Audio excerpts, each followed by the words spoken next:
What's the story, everybody? Welcome back to another podcast of Kicking and Streaming. Today we have a very special guest, Trevor Molloy. Please introduce yourself. Hello, I'm Trevor Molloy. First of all, I'm Aaron's father. I've been a professional footballer for 17, 18 years, 16, 17 years. I've also played full-time professional in Ireland, England, and Northern Ireland, and had a really good career. And really Scotland as well. Scotland. Yeah, there you go. Forgetting things already. So yeah, we can talk about like what's your earliest memory playing football growing up in town. My earliest memory would have been there was a girl down the Shell Street called Olivia O'Toole. Mm-hmm. My dad was the referee of the five-side at the time. Don't know why, because he never looked up, but he'll tell you he was a great player anyhow. But he told me I could play if I could do the same amount of headers as Olivia. And I looked at Olivia, and Olivia's a little girl, and I go, yeah, no problem, yeah, go ahead. And she done something like 25, 30. I threw the ball up and got 4 or 5. So right from the off, and I'm talking like 6, 7 years of age, right from the off, I was like, oh man, I've got to get better. I've got to get better, like, you know. And that's from that early stage, like, you know. But I think that would be my earliest memory of kicking the ball. Yeah, then you went on to play for Sheriff then, obviously where you're from. So what was it like playing with your friends at an early age? Yeah, it was brilliant down there, but we hadn't got many teams at the start. There was 4 or 5 of us that played under 13s for must have been 3 or 4 years, because we hadn't gotten under 11s or under 12s. So yeah, it was brilliant. We had, and to be fair, we had some really, really good players. I didn't play up front when I started off. I started off at left full, and gradually made my way up to the top part of the field. But it was brilliant. And really good, really, really good. Not coaches, but people who looked after us down there, because there wasn't really a lot of coaching, but there was people that looked after us down there that brought you to the side and made you kick the ball, and you got to be playing left full by your right foot and all that kind of stuff, you know. Yeah. I think that's just being from town. Like everyone has a sense of community and wanting to help each other out. That's something that I got from growing up there. And then you went on to play for Stella then, where you've met a lot of great people that probably helped you throughout your career. Talk about playing with Stella for a couple of years. Yeah, I went to Stella when I was we won the under 13 C League with Sheriff, and what a really, really proud moment it was myself. I went to collect the trophy and all that. But I went to Stella. Tom Kavanagh brought me in, and he had a son there called Sean. You know Sean well. Sean is Aoife's, Aaron's, your sister. He's godfather, so became really good friends. But it was moving up to a higher level of the best players in the whole country under 14s, and I'm talking about they were men. You know, they had beards, and there's this little ginger fella coming up from Shell Street, and this, you know. But was really, Stephen Carr playing for Stella at the time? Stephen Carr played centre midfield for Stella at the time. Yeah. Well, we also had Glenn Crowe. He got a cap for Ireland, one of the best finishers you'll ever get. And we had Tony Grant, an absolute beast in League of Ireland. Brilliant player. We had a fella called Shirden. He was an absolute stellar goal scorer, just an out goal scorer. So they were the 4 players I had to deal with just to get a start on the 14s. And it was tough. It was really tough going from the 13C League up to the A League. But Tom wouldn't let me leave. He really, really wouldn't let me leave. He saw something that I don't think most people saw, and he kept me there till I was the very last year under 18s. And just before under 18s, he brought me to Shamrock Rovers. And Tom sent me to all these places. I went to Man City on trials. I went to Middlesbrough on trials, Brighton, Cambridge. Who else was there? Middlesbrough, Brighton, Cambridge. Oh, and Tranmere. And he really done his best for me. And we got a couple of offers back to sign to go off to England, but it wasn't the right time for me. But from the very, very early age, I always knew that I needed someone with a strong mind to look after me, because I needed to Yeah, be put in place. I needed to be sometimes strapped down. I needed to be, you and I still needed to, do. yeah, absolutely. That's why I got married. That's why I got married. But even back then, I knew that I needed a strong manager, and that comes into my later career. But Tom Campbell done an awful lot for me. I could have leave him a couple of times, and we got an offer from Brighton when Liam Brady was the manager. We could have signed in there, and the two was said, no, it's not for you. And looking back, um, it was the right choice. Back then, I was going, oh, it's an English team. I want to go over. But I'm very thankful for what Tom done for me. Yeah, You know? yeah. No, I remember I actually played with Stella then when I was growing up, and we went to his funeral and everything, and I think I met him once or twice, and he was a lovely man. But we can go talking about your trial to Man City. Can we talk about how that came about? Because I remember me growing up, you used to always tell me, like, no matter what, there's always someone watching, whether you're playing in a cup final or you're playing on the street on yourself or with a training session, whatever it may be. So you can talk about how that came about at trial to Man City. Yes, Tom had a friend that was the chief scout at the Man City. Now, I can't remember his name, to be honest with you, but he was a chief scout at Man City. And he came down to train us for a couple of weeks because our coach took sick. And we had a we done a training session, we done a bit of ball retention, kept the ball, all that kind of stuff. And then we had a five-a-side and I missed chance after chance. And then we had a finishing session. And I couldn't score. I don't know. Just every time I hit something, I thought, when you hit a ball sweet, you're going, oh, that's at the top bin. Don't even look at it. Yeah, It was everything just went. It just went an inch wide, or I hit the bar, or just hit the corner flag. yeah, But it just didn't go me night. And when something like that happens to me, I used to get really enemy, so angry, and things like that. But that was on a Tuesday night. No, that was on a Thursday night.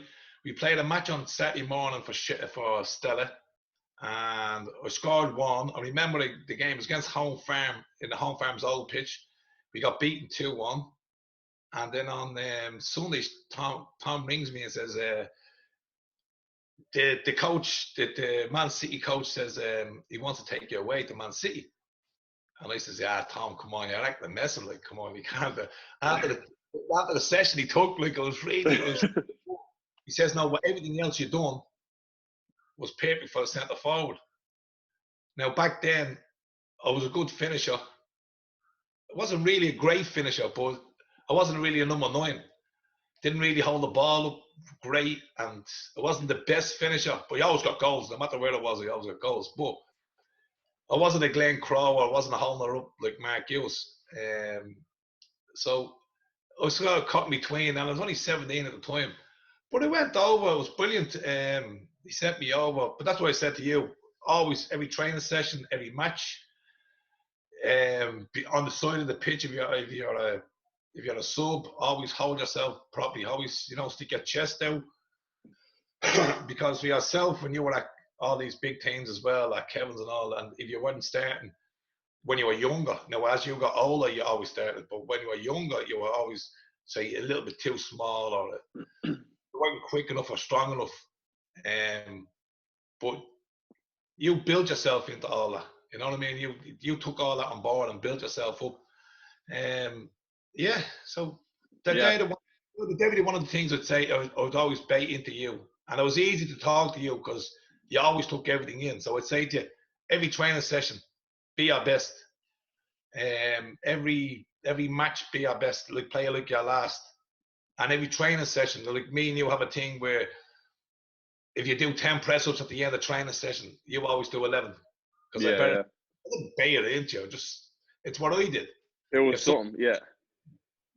No, 100%. Like going back off that, like there was always that in the back of my head where, because I was always the smallest, the slowest as growing up, that I did have to do a little bit extra more than everyone else. And even then, like in the back of my mind, growing up, there's always someone watching as well, that you, like you said, baited into me. So, I mean, it's definitely helped throughout the years.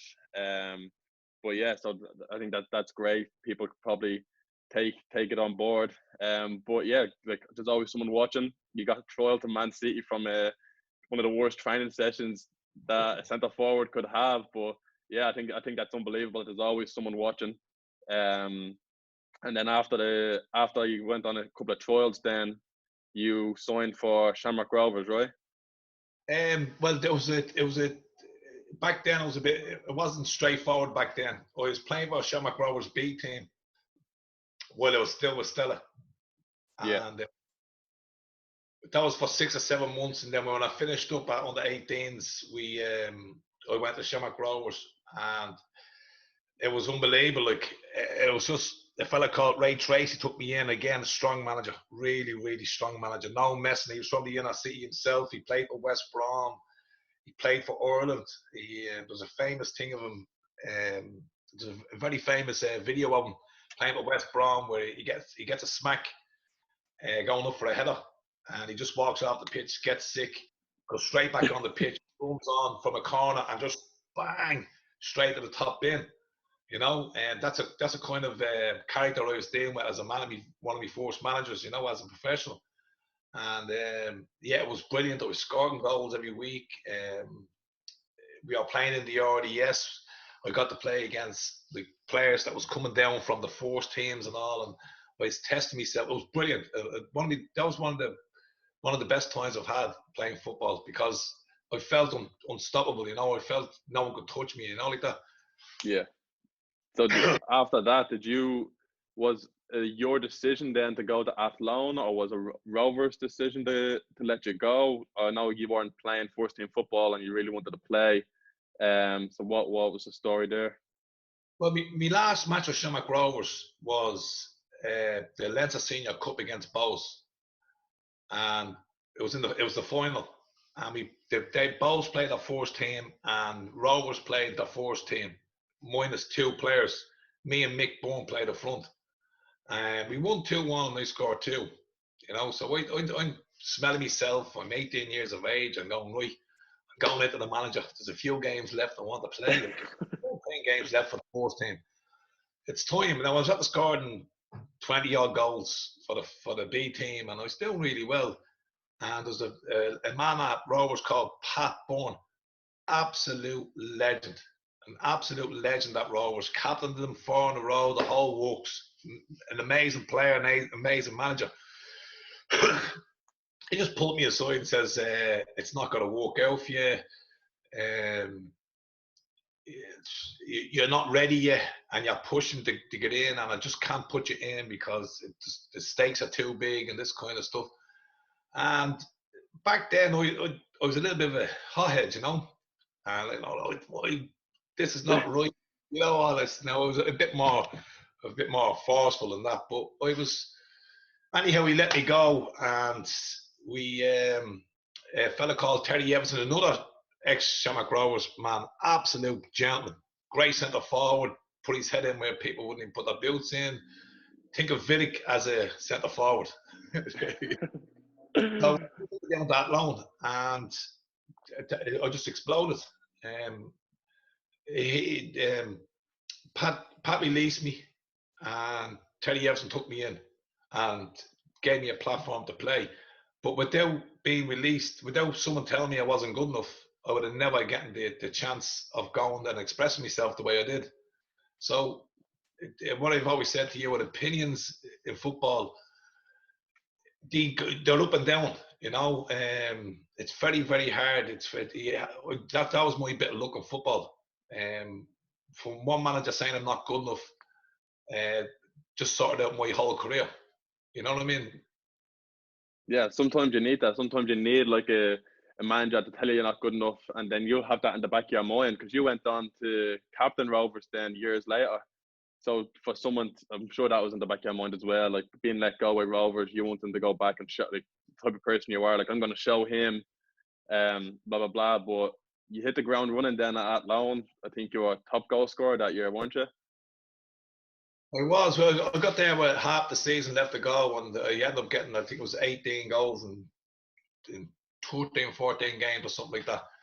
But I always had that in my head that I was going to show Pat that he was wrong, But if I put me, if I really look into what he did, I actually think Pat looked after me. I think Pat said to himself, right, I know Terry's interested in him, let him go and play.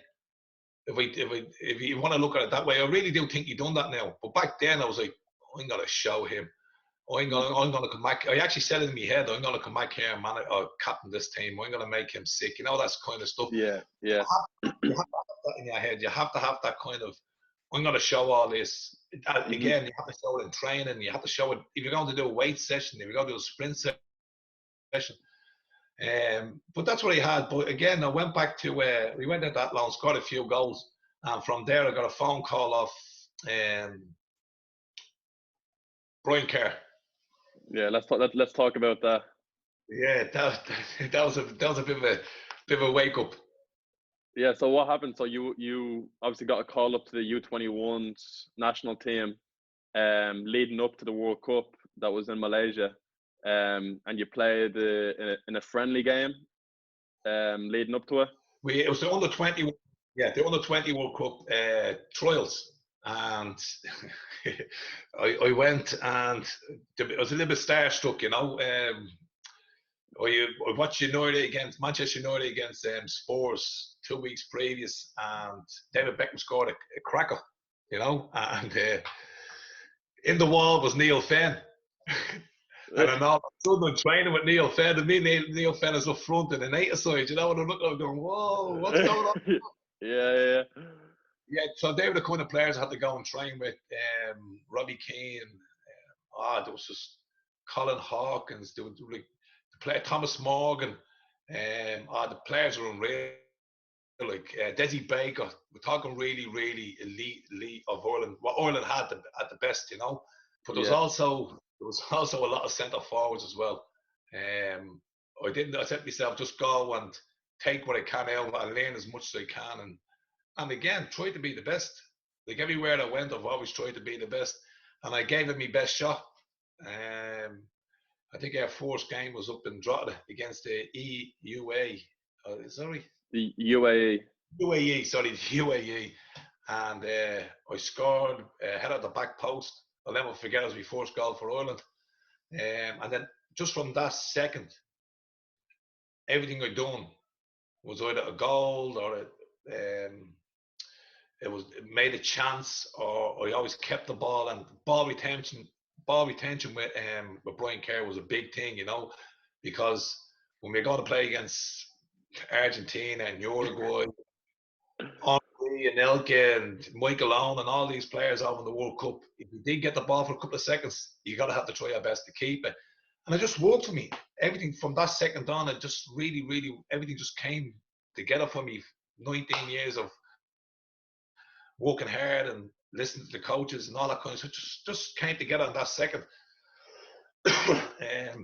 We did a few more trial games, and we did a few more friendlies and all that, and we had to go home. We went home, and he says, I'll give everybody a ring between 1 and 3 o'clock on the Thursday or the Friday or something like that, you know. And so I'm sitting in my ma's house, and I'm waiting on the phone call, and sitting there. It's 2 minutes. It's 2 o'clock, 59 minutes, and the phone rings. So I pick up the phone. He goes, Trevor, yeah, you've made it into the squad. Congratulations. I'm absolutely delighted for you.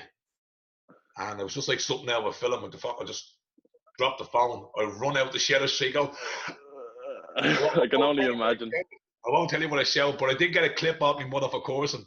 But I was running up the street, and I was jumping up and down, and then I just realised, oh no, I left him on the phone. So I go back on the phone. I said, Brian, he's still there. He goes, are you finished now? Says, yeah. Get yourself together, get everything right, and remember you got here on merit.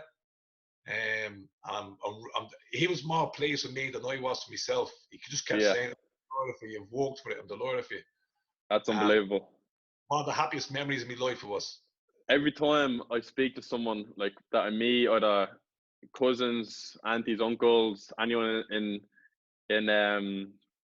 in town, they'll always remember that summer of the World Cup, always. And I remember my ma and everyone like made a big scrapbook for me to have that at home that I'm able to look at all the time. But without fail, there's always someone bring up that summer in the World Cup, either in Knockers, either somewhere in town. So it's great to see. It just brought like everyone together then in Sheriff Street. They welcomed you home very well, didn't they? I think I got the best welcome home ever. But we come home. But hold on, before we come home, we played against some serious players over there. We Yeah, came obviously want to talk about that. Yeah, we came third. The first game we played was against Ghana, and one of the players, the left winger, just signed them. He just signed for some team in Ghana to Bayern Munich. There was a centre forward that went to who was the other one? Borussia Dortmund, and these were men. I yeah. thought I was 19 and I wasn't built the way these men were built. Like they beat us 2-1, and I mean, it was really on Brian Kerr and Brian Kerr just after the game going, now, there you go. There's one of the favourites for it, and you should have beaten them today. And he just installed the belief in us that it was unreal. Like, it was absolute unreal. The World Cup. He over there for 6.5 weeks in Malaysia. We got to the semi-finals. We played against Kelme. We played against Oymar. It was. They're the best of the best. We waved. We moved into the hotel that France left, and we waved Henri, Anelka, and Trezeguet off.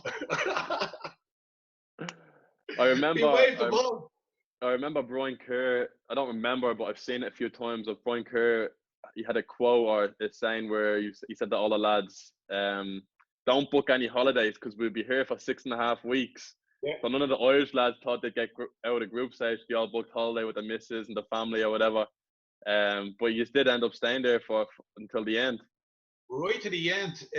Oh, it was amazing, and he meant that. Like, that's the thing with Brian is, it's very hard. Like, Brian was a League of Ireland manager. Not many League of Ireland managers go and manage the national team. But he just had something special with him. He was like, the old saying, you run through a wall for someone. He made you run through a wall for him. Like, you wanted to run through the wall for him.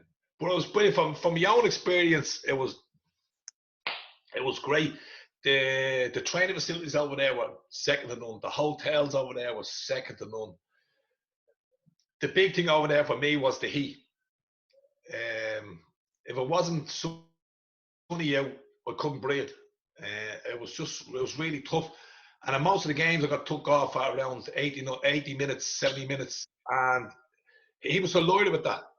He was really delighted with that. But I have a quick, a very funny story before you go on. When we got over to Malaysia, we played against the Malaysia national team.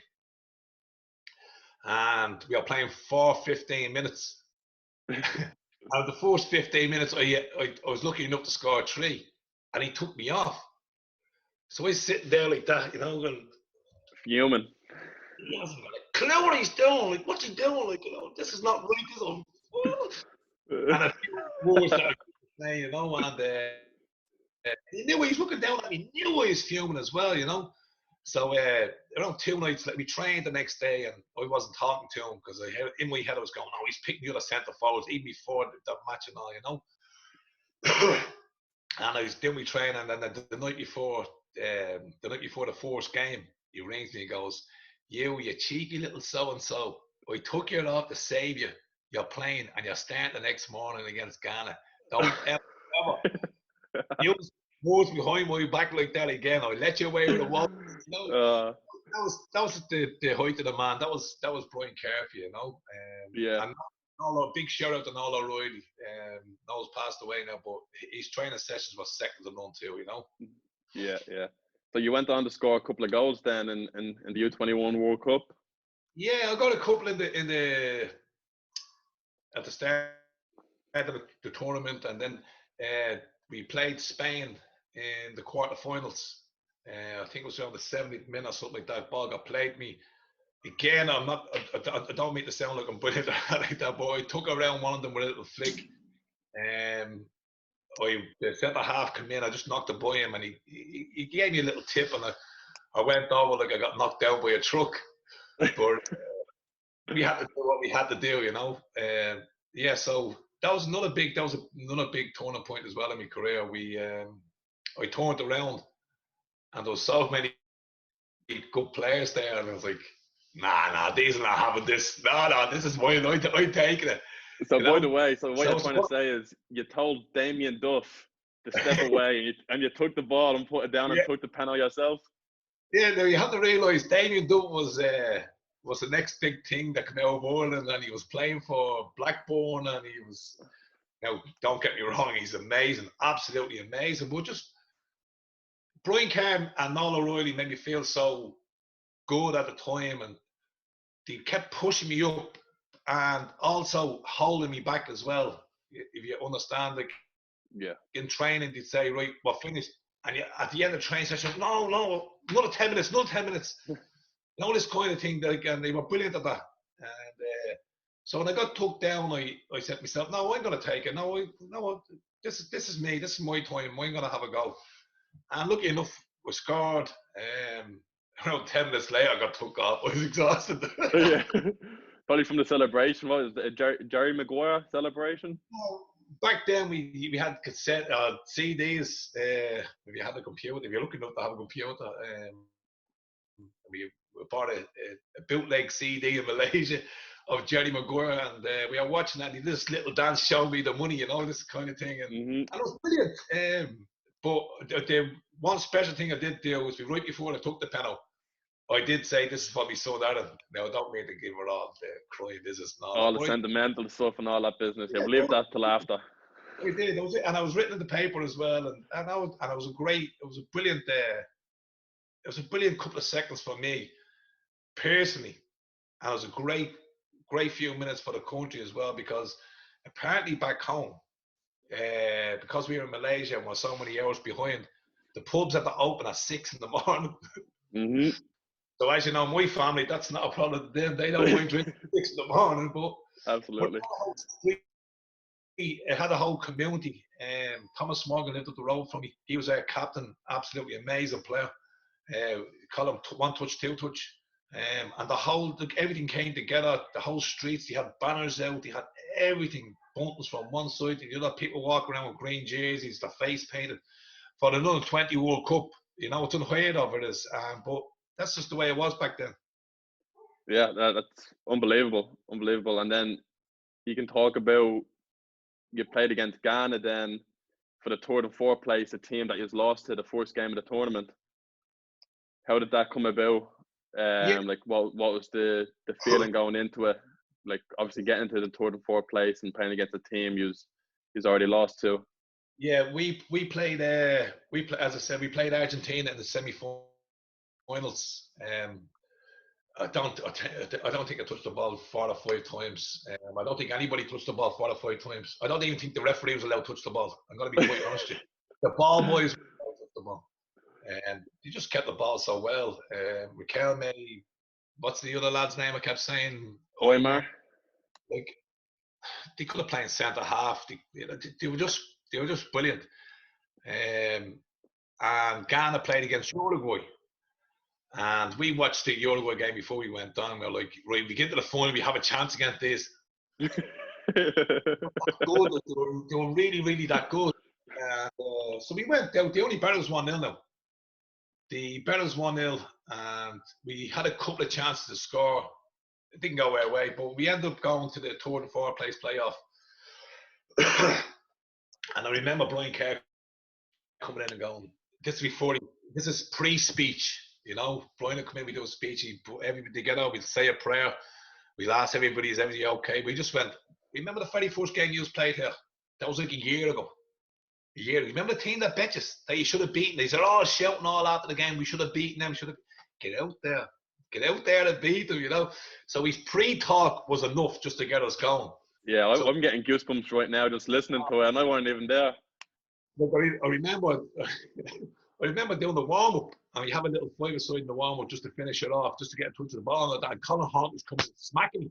Sorry, Trevor, but you know yourself. Come on, like you're so pumped up to get the medal and to get the third place because he wanted to finish where no other Irish team has ever finished third in the World Cup in any World Cup. Yeah, Whether it's a team 20s, 21s, 16s, 40s, well, no matter where it is, but we have, and we have the medal there to prove and all that. so But most successful Irish team then, would you reckon, at the time, or even still to date? World Cup wise, yeah, World Cup. Yeah, Brian Kerr also took an Irish from the 18 team to win the European Championships. But as the World Cup wise, it was we yeah. came to like as you said, those players there like Damien Duff and Neil Fenn had to unbook holidays. You know what I mean? They had to cancel holidays because Yeah, yeah. they didn't think that we'd come out because they'd more experience than me, to be honest with you. But I was listening to Brian Kerr and all around so much going, man, I'm not going to be back for 6 weeks. Like I'm not coming back. I'll be over there for 6, 7 weeks. I'll probably say another week because I had to show off the cup and all. But that's how good of a manager he was and a good of a Yeah, coach. Because he instilled this in you, saying, "Why should they beat you? Why are you letting them even think they could? They're not in the same ballpark." And in every training session, every match friendly that we played up to that, he kept coming in after us. That's the way you play. If you keep the ball like that, they can't score. You know, we'll score. Tactics were always spot on. We played a 4-5-1 without the ball and a 4-3-3 with the ball. And we had a centre forward that could hold the ball up better than anybody else in Neil Fenn. And then we had me and Damien Duff as runners that could carry the ball up and down the field. And it was an yeah. amazing. You'd fancy yourselves against anyone then. Oh, without a doubt. And I'm looking at Neil Fenn and Damien Duff and what's his name? Thomas Morgan behind with Alan Kirby. Like we were the smallest side in that World Cup. Yeah, Like by a good bit. Like we were tiny. So I think that's what shocked a lot of teams over there because the Irish team were for now for getting the ball full back diagonal to a big centre forward and a knockdown. But we didn't. We played the ball all the way through the midfield, out to the wing, back into the midfield, over the other side, get crosses in. We were. It was totally different from what people expected, anyhow. yeah, yeah. So that's great. And then obviously heading home, then you got a very warm welcome by everyone in Charles Street. And I think you got to meet Bertie Ahern, good friend Yeah, of yours. yeah, What was you at the top? yeah. Winding me up here. You want to hear the story about Bertie here? I want to hear the story about Bertie. So does everyone else. Right, so we come home to our heroes welcome anyhow in the airport, and there was drinks all laid out and food laid out and all this kind of stuff. It was brilliant. I remember it very well. I got home to Chelsea and boys broke off and done that thing, and I went home and there was these big banners everywhere, and all the windows were painted green and white. I think the road was painted all green and everything. And I really and truly come home to our heroes welcome, and it was absolutely amazing. And for 2 or 3 days after that, my head was just spinning. I was just walking around with the medal on me, like a chain. But I was proud. I was proud of what I've done, and I always wanted to represent my country. So around 2 or 3 days later, there was a friendly in Lansdowne Road, and we've been slagging Bertie. There was loads of things written in the paper that Bertie, our president's really proud of this team and all that. And we've been slagging him, going, "Oh, there's Bertie Big Balls again." But it got said so much. It got said so much that It's stuck. when I did get to meet him, now where I did get to meet him was a half time of the match in Lansdowne Road, Ireland against who was it? I can't remember who it was against. So we were all lined up, all the players that we were meeting the president of Ireland, and they're all shaking their hands. "Hello, Bertie," and he's going, "Congratulations, you've done really well. You represented the country. I'm absolutely on milk you." Next person, same thing again. And then he came to me and I went, "Hello, Bertie Big Ball." like this is the president. But to be fair to him, he just gave a little wink like that, you know. He just gave a little wink. Fair play to you. Yeah, yeah. No, he was definitely heartbroken. Oh, that was brilliant. Like, and he had a little smirk, and when he was finished shaking hands with everybody, just looked back and gave a little, you know, a little acknowledgement. So, and that was good. It was good. It was good fun at the time. That's class. How I wanted to go back now to the football part. When the World Cup was over and you're seeing the likes of Neil Finn and Damien Duff go back over to England, and you're going back to Division Two team in Ireland at Athlone, how did that make you feel, knowing that you're good enough, able enough to hang with them lads, and then you're still not over in England, and that type of stuff? Um, at the time then, it didn't really register with me because I was on such a high. I really and Yeah, truly was on such a high that he could have hit me with a hammer in the legs, and I probably wouldn't have seen it. To be honest with you, it was just everything was just a new experience. Everything was just new. It was exciting. It was interesting. But before the World Cup started, I actually signed with St. Pat's. I signed a registry form with St. Pat's, and when we started doing well in the World Cup, my manager at Pat's at the time, Pat Dolan, flew over, and then I signed the forms properly, and we got it all done over there. And then that was after the first 3 or 4 games, the group games. Then we bet China then, or the USA. Was it China or the USA? I think we bet the USA in the last 32. And then I got this phone call off an agent saying Sheffield United or Sheffield Wednesday. No, Sheffield United, sorry. Sheffield United wanted to, were interested in me, and I says I've already signed with a team in Pat. So for me, St. Pat's was another level up from Athlone. So for me, it was another step up. And I hadn't played in the highest league in my own country. So I was more excited about that than missing out on anything else.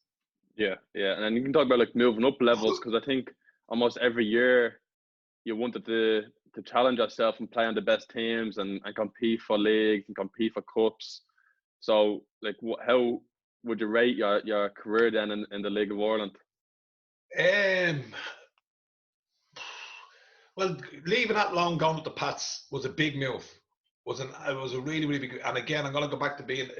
I'm going to go back and say about a manager. I Pat Dolan for a manager then. Pat was unique, at the least. At the very least, Pat was unique. He was 10 years ahead of his time. When we went back to Pat's, we trained, and I mean we trained and trained and trained. We were the fittest team in that league by an absolutely country mile. And he got us fit in a way that he didn't kill us, but we knew we were walking. Yeah. Right? We didn't flog us, but we walked. We walked constantly. And we got fit. And me, Thomas Morgan, and Colin Hawkins of the Irish team moved to Pats. 3 was at the same time. The Malaysian Marvels, we all called the 3 of us. But we went up. Our first game, I remember Pat just saying, just go out and enjoy yourself. Just go out and enjoy yourself, but do everything right first. And then in the last third, I can't tell you what to do. And we just clicked that year. Everything clicked. We played a 4-3-3 with a big man up front with Ingles in. We Martin Riley on the right. Eddie Gormley in the middle of the park was an absolute gem. He was my first captain, first proper captain. He looked at me, took me underneath his wing. He probably looked at me a little bit too much after games. Yeah. I'm sure he did. But that's what it was like back then. But that was a big level to move up. It really was. I got to play against Rovers, scored a few goals. We ended up winning the league that year. We won the league. First year there, we won the league. I think it was the second top goal scorer in the league, top goal scorer for the club. So it was a natural progression for me. That was my next step. Yeah. You understand me? You who would you reckon is your best like partnership was in the League of Ireland? Because I know you've played with some amazing strikers, amazing players over the years. Now, I played up front with Paul Keegan, amazing player, big, strong. He actually played in America for the New York Revolution, is it? I think, Yeah, isn't yeah, yeah. it? Up in Boston, yeah. Yeah, that's right. Yeah, I played up front with Glenn Crowe. Glenn was a finisher. Glenn was he was outstanding. He got a cap for Ireland. Really good friend of mine. Lightning quick, finishing wise. He was a Robbie Fowler. He played in Wolves and all that kind of stuff. Played up front with Boots, Tony Grant. But me and Ingles Ian is a big Scottish lad. I think his dad was famous for playing for Spurs. But me and him, our first training session, it just clicked. He had no knees. He was 6'4". He had no knees. He couldn't run. We played this pass and rush kind of game, and I think that went up to Ian. He didn't have to control that. He just flicked or Yeah, touched, and I'm gone. If a long ball come up, he just nodded down. yeah, yeah. I didn't know where. I didn't know where he was going to head it there, but he ended up being there every single time. Like, you know what I mean? Mm-hmm. So I'd say Ingles Ian was the best partnership. We Class. it was that York and Cole thing, we just Yeah, clicked right it's a good away. relationship. Yeah, I remember. I remember. I think you were playing with Rovers at the time. You were living in Tala, and I was staying the weekend. Like I came down, and it's this hairy man on the couch with a medicine ball, 15 pounds on his foot, just trying to keep it up. So I look into the sitting room. I don't know who it is. So you were in the kitchen cooking breakfast, and I walk in and goes, "Dad, who's that?" Paddy McCourt sitting sleeping on the couch in Tala, and I'm like, obviously Paddy McCourt's an unbelievable player. Everyone knows who he is, magician. But how did that come about? Did he? Yeah, that's when I was at. That was at Rovers at the time, and Roddy Collins had taken over, and he said, "Mr. Trevor, look, I have this lad coming over. I think he's from Rochdale." He says, "He's Paddy McCourt. He's a Northern Ireland lad. Will you take him into the house for a few days so we get him sorted?" I said, "Yeah, no problem at all, Pat. So he comes in, and I think he slept on the chair for the first 3 or 4 days, and I think you met him then and all that, and we didn't train for that week for some reason. And hold on. I'm on an interview. Sorry, yeah. But we didn't train for that week for some reason, and so the following week, Roddy got my house around the corner for me, and we went out with a couple of runs and all that, and we got the ball out heads and volleys just between the two of us. I'm saying, oh, not great. I mean, because back then I was real aggressive towards being competitive back then. Yeah, Really, really aggressive about being right. Let's go. If he's got to do 10, I'm going to do 20. That kind of stuff. So I said to Roddy, like, what's the story? Is he any good? He goes, I don't know. He said, I seen a smirk in his face. So yeah, yeah. our first game, like, he just gets the ball. Roddy goes, go on, have a go with them. Because Roddy always taught you on the line. And he just gets the ball and goes in and out like 6 people and scores. And I'm not messing, like, we're just going, where did that come out? Because he looks like if you tackle him, you break him. He Yeah, doesn't look like he can run. He was actually one of those players that was quicker with the ball, more people at tackling than he was without it. yeah, yeah. Amazing player. And obviously, he went on to play with Northern Ireland. He went back over to Scotland. He played with Celtic for a few years. I think Played with he's Celtic for a probably a few years. legend there. Yeah. That, Not a famous goal. It was like a George Best goal for Celtic where he went around 6 or 7 players and the goalkeeper went around the whole stadium, come back in the stadium, bet the security guards and scored again. unbelievable. Amazing player. And then you went over then to play in Scotland. You signed for Motherwell, and I remember going over. I think it was for Easter for 2 weeks, and I played for their academy then for 2 weeks, and I had a great time. And I remember you played and started against Celtic at Celtic Park. That's right. And I remember almost all the whole family were there. cheering you on. I think we were wearing Celtic jerseys, cheering you on. Motherwell against Celtic, but yeah. Oh, that was Pats against Celtic. No, I still no. It was Motherwell as well. We went over. Oh, no, yeah. But I remember Pats as well. But yeah, it was. I do remember that. It was an unbelievable time. Yeah, that was brilliant. And when we moved over to Scotland, I think you come over for the summer, and you and what's the lad, the captain of Rangers? What was his name? Barry Ferguson. Barry Ferguson. And you and Barry Ferguson, you were getting together you as well. Like I was like, what's going on here? No, but you trained over there with them, and I remember the coach was going, what's the story with Aaron? Can he come over? Can he come over and do a bit? Like what's? I said he's in school back in Dublin and that kind of things and all. But they were really all over you back then. They were. Mm-hmm. They wanted you over there, and being ginger as well always helps in Scotland. Yeah, no, 100%. Now, who were the players that were there? I remember Scott McDonald was there at Motherwell, who then moved on to Celtic, who was a great player. But you still fancied yourself, right? No matter who was there, you still fancied yourself to play. And that's if you have regrets in football, and I don't have many regrets at all. I really don't. I did what I did, and I enjoyed every single minute. I probably enjoyed it a bit too much. But there was 4 of us up front for Motherwell, and it was me, Scott McDonald, a fella called David Clarkson. He went on to Bristol City for 1.3 million or something. And this fella called McCormick, who played, he was the youngest player for Rangers to play in the Champions League. I think he ended up going to Leeds for 2.2 million, Aston Villa for 13 million.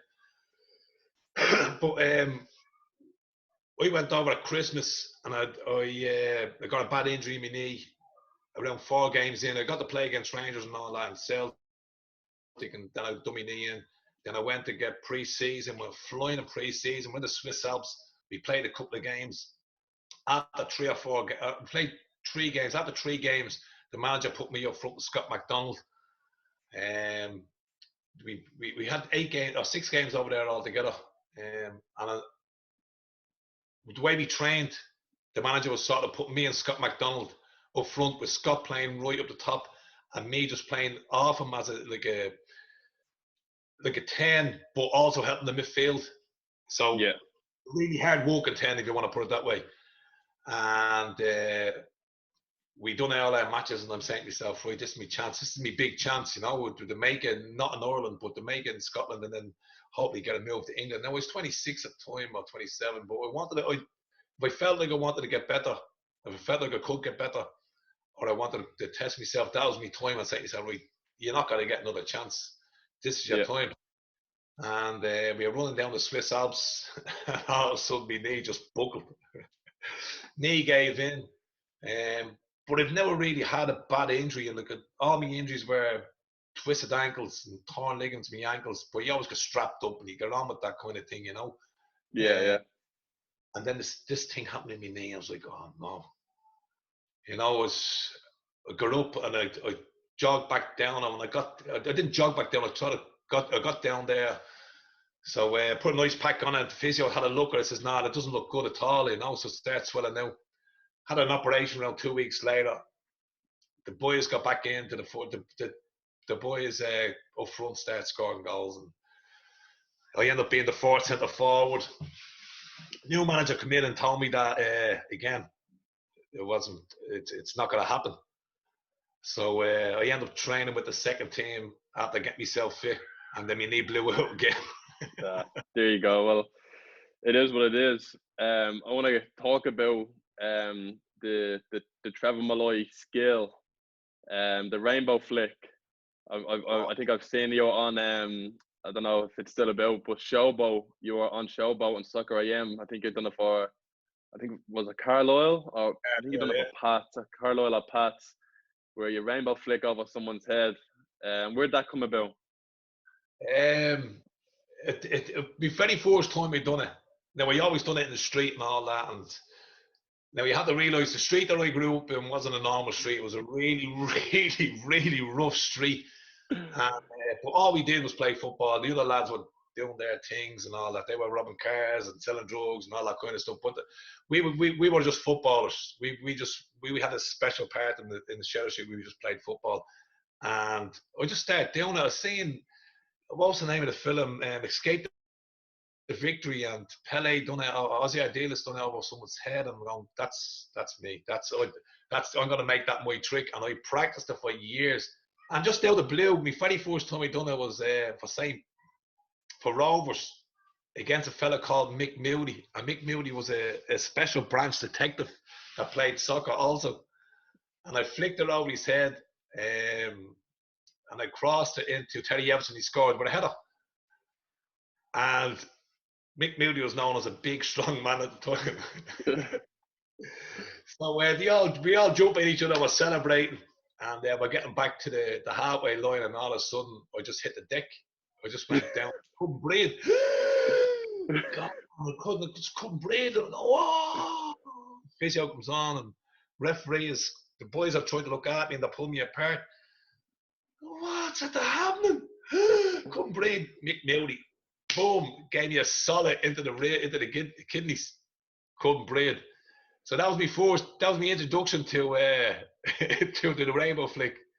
But I also done it for Carlisle against a team called Hartlepool. And the manager at the time for Hartlepool was, I can't think of his name. Whatever his name was. But the way I'm telling you that is, 4 to 5 weeks later, he got a big job with Sheffield Wednesday, and he tried to buy me. So we're getting beaten 3-0 for Carlisle against Hartlepool in the first game of the season for Carlisle, and there was 17,500 people at the game. And Roddy Collins shouts down, we get a corner, Roddy Collins shouts down, do the flick. I said, no, get beaten 3-0. Yes, I was right, no problem. So one of the boys tipped it to me. He runs away. Defender comes to me, so I flick the ball, the rainbow flick over his head, and I put it in the box. And the fella called, one of the centre forwards scored a header, exactly like Terry Everson header. And your man buries the header, and we're all running. And I look back, and there's Roddy Collins taking 50 quid off the other manager. One flicker over his head, and then this is God on a shoot. You're talking about English football, you know. It was just so. It was just brilliant. It was absolutely brilliant. We got beaten 3-1 now. And again, I wouldn't have been happy for a few days after getting beaten. But did you get any percentage of that 50 quid? I got the 50 quid. You got the 50 quid, you go. 50 quid. Because at the time, Carlisle wasn't, we hadn't got the best players in the league at the time. We knew it was got to be a scrap. We knew it was got to be, it was got to be difficult to stay in the league. Roddy made light of it, you know. Roddy made it. He came into the dressing room after the game and says, "Look, lads, that's a start of it. They're the favourites to win the league. Yeah, he's done well. There's loads of things we can work on. Blah blah blah blah blah. Trevor, this that 50 quid flicking over his head, and everybody starts laughing. You know, these are the types of managers I had. You know, we had to break the tension somehow.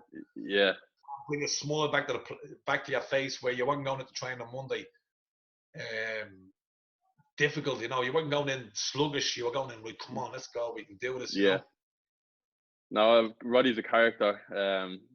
He's known all over the league. We can just move on now. Talk about your best 5-a-side team of all time. I'm sure. I watched your last podcast, right? And I'm gonna. Here we go, right? First of all, no goalkeeper. Right. Bold. But go ahead. Right, so I'm going to have no goalkeeper, right? I'm going to have Vidic at the back. There you go, yeah. Right? So there's your wall. I'm going to have Maradona. Right. Hadji. Deutschkopf. All right. Right. And the old Ronaldo up front. R9. All right, that's a squad and a half right there. You're not losing the ball. Well, them three will keep the ball.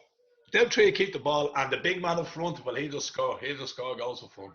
Yeah, and Vidic will put his face in front of Martin.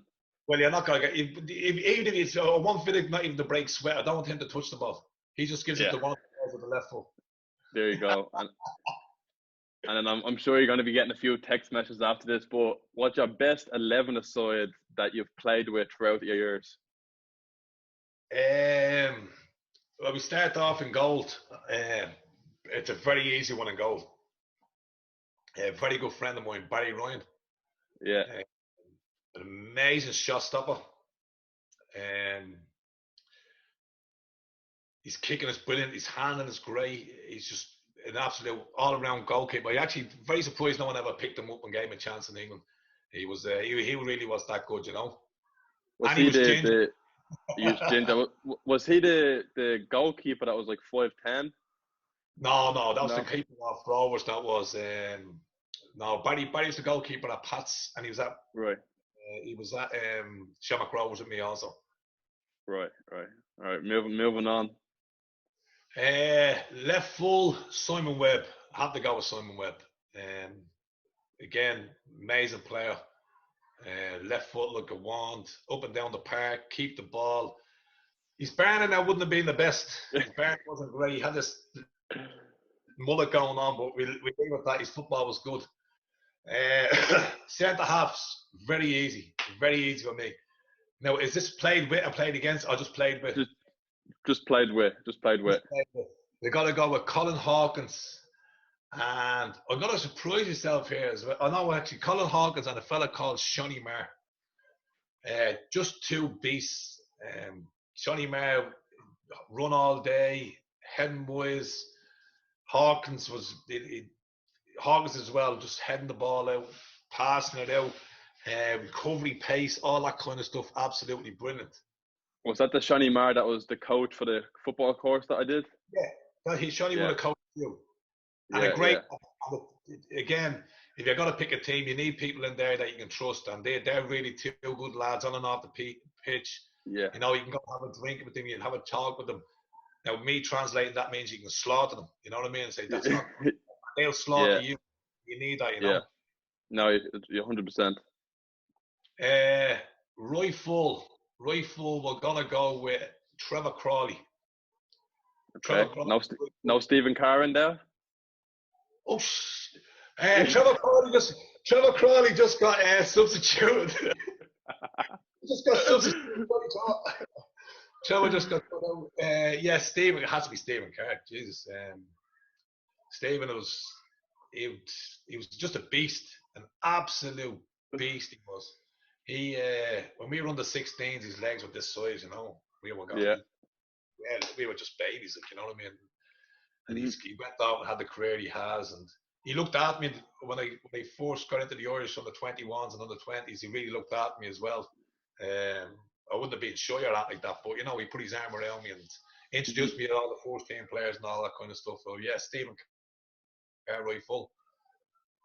There we go. Right, what you want? Here we go. Midfield. Centre midfield, yeah. Right, midfield is going to be very, very easy for me. Right, I'm going to go with Eddie Gormy, my captain, skipper. Yeah. He was my skipper. He was my first skipper. Left foot, right foot, take corners with his right, take penalties with his left, keep the ball, head the ball up and down. A Brian Robson kind of player. Absolutely amazing. In the middle of the park with him, because I got to play with you once or twice, I'm going to go with yourself. All right. I'm going to pick you. I'll take it. And here, no, hold on. That's not a gimme or like that at all. I've seen how hard you worked your career. And before we're finished, I have to say I'm very, very proud of what you've done. And I'm going to be even prouder of what you're going to achieve, because I know you have that Molloy. I'm not going to lose. I'm not going to give in. You have that little thing in your heart, and I'm very proud of that. But your ball retention, your passing, your will to win, and that's it. I'm not giving any more. That's you get that. Right. That's it. Now there you go. We'll take it. And beside you, because I've got to play three. I'm going to have you sitting, Eddie Gorman to your left, and I'm going to stick William Molloy on the right. Good old. All right. Well, I'm deadly serious. 100%. my brother was. I hope he doesn't see this a word because I don't want to give him a big head, but he was the fit player I know. But he's all his football ability was. It was all. He didn't see it because he was so good at free kicks and corners that people didn't see how good he was with his feet. He didn't realise how big and strong he was. He was a right wing on. He's 6'2" and built like a horse. You know Yeah. what I mean? So, I'd have Will in there. So that's a 3 in the middle. Up front, I got to stick. I have to go with Gilly. I have to go with Gilly. Ingles in up front. Yeah. As a I'm going to stick Glenn Crowe on the side of him, on the right. The current and have the thing. And I'm going to stick a little fella called Trevor Molloy on the left. All right. I'm That's a playing. tough squad. Yeah, 100%. You have to put Yeah, them all I'm in. playing. Yeah. If anybody knows me or anybody knows that about me, I'm playing. That's it. It's So my there's no Mark Woodiford. There's no Paddy McCourt. There's no Olivia O'Toole. None of them. no. You don't get in. Oh, All right. don't All hold right. on. Is this your team or my team? That's your team. I'm just letting you Okay, know well, it's a strong team. I'd stick that team up against most teams in the League of Ireland, I tell you. Absolutely. Now, who's the manager? Oh, I hope they all see this now. oh. Can I have 2 managers? Well, I'll give you 2 managers, right? But you have to pick a head coach and an assistant. Oh, I'll tell you what, right? Just for the laugh, right? I got to pick Pat Dolan as the manager and Ronnie Collins as the assistant manager. It's going to be like that. Right, that's class. Yeah, so that's the end of it. Thanks for everyone for tuning in. I hope you learned something today. So thanks very much, staff, for coming on. I really appreciate it. Not a problem, son. Not a problem. All right.